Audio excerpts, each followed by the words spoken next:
প্রতি অসন্তুষ্ট, আমার আপনি মসজিদে এসে দোয়া করেন, আল্লাহ তুমি আমার সংসারের মধ্যে বরকত দাও, সুখ দাও, শান্তি দাও।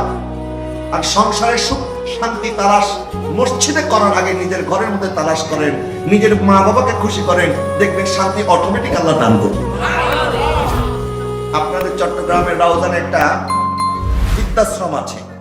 আমি গত বছর একবেলা একটু তাদের সাথে তাদের মেহমানদারি করার জন্য আমি গিয়েছিলাম, একটু তাদের সাথে আমি কথা বলেছি। আসলে কেন আমরা ছোটবেলায় দেখতাম যে বাচ্চা যখন মা বাবার কথা শুনে না, তখন বোর্ডিং স্কুলে বাচ্চাদেরকে পাঠায় দেয় মা বাবা, যে বোর্ডিং স্কুলে থাকো, সেখানে পড়াশোনা করো, সেখানে টিচার আছে। কিন্তু আবার সপ্তাহে সপ্তাহে মা বাবা গিয়ে দেখতো, খরচ লাগলে খরচ পাঠিয়ে দিত। এখন আমার কাছে এরকম মনে হতো, আগে আমি ছোটবেলায় যখন বৃদ্ধাশ্রমের কথা শুনেছি, তা আমার কাছে মনে হতো যেন মনে প্যারেন্টসদের জন্য কোনো একটা হোস্টেল হবে আর কি, যে সন্তান হয়তো তাদের দেখভাল করতে পারে না, কিন্তু টাকা পয়সা পাঠায় আর সেখানে তারা থাকে। এরকম আমার একটা চিন্তা ছিল। মানে বৃদ্ধাশ্রমটা কি জিনিস এটা আমি আগে জানতাম না, এতটুকু বুঝতে পারি নাই।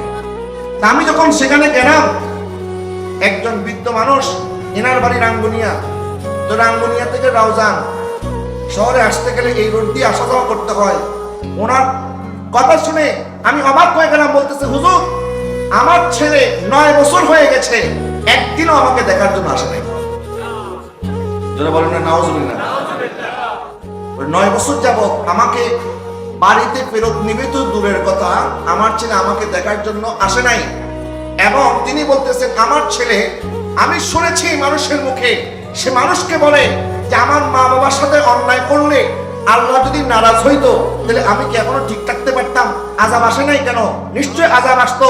সুতরাং আমার কাজটা খারাপ কিছু হয় নাই, নাইলে আযাব